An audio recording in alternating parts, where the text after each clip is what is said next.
गोविंदा को हमेशा से थी बेटे की चाह। पति की इच्छा के लिए खुद को कुर्बान करने को तैयार थी सुनीता। हर्षवर्धन के जन्म के वक्त डॉक्टर से कह दी थी बेटे को बचाने की बात। तलाक की खबरों के बीच हुआ शॉकिंग खुलासा।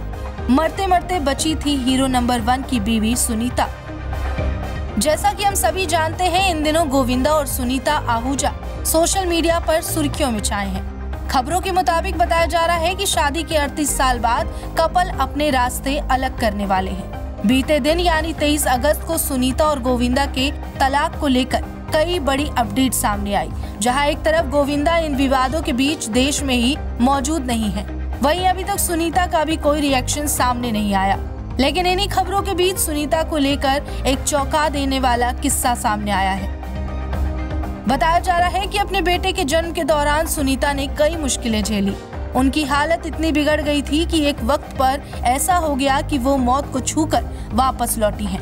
गौर करने वाली बात तो ये है कि इस बात का खुलासा सुनीता ने खुद अपने फैंस के साथ किया है। सुनीता ने हाल ही में खुलासा किया है कि उन्होंने डॉक्टर से कहा कि डिलीवरी के दौरान उनके बच्चे को बचाएं, भले ही उनकी जान चली जाए। इस स्टेटमेंट के सामने आते ही पूरे सोशल मीडिया पर तहलका मच गया।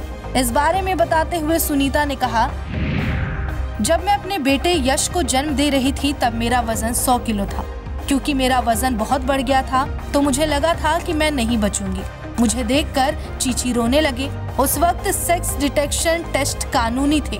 हम जानते थे कि बेटा है।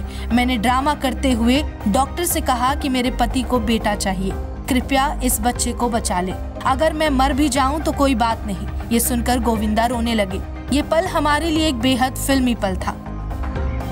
बता दें कि सुनीता और गोविंदा के बीच तलाक की खबरें उस वक्त के बाद से आने लगी जब सुनीता ने एक इंटरव्यू में बताया कि वो और गोविंदा अलग अलग रहते हैं। सुनीता ने बताया कि वो बच्चों के साथ दूसरे घर में रहती हैं, लेकिन सुनीता ने इस बात को भी साफ कर दिया था कि गोविंदा की कई मीटिंग्स होती हैं और कई लोग उनसे मिलने आते रहते हैं, इसलिए वो अलग रहती हैं क्योंकि उनकी बेटी अब बड़ी हो चुकी है और हर तरह के लोग मिलने आते हैं। लेकिन उस वक्त गोविंदा के मैनेजर ने भी इन अफवाहों को झूठा बताते हुए इसे ही खारिज कर दिया था।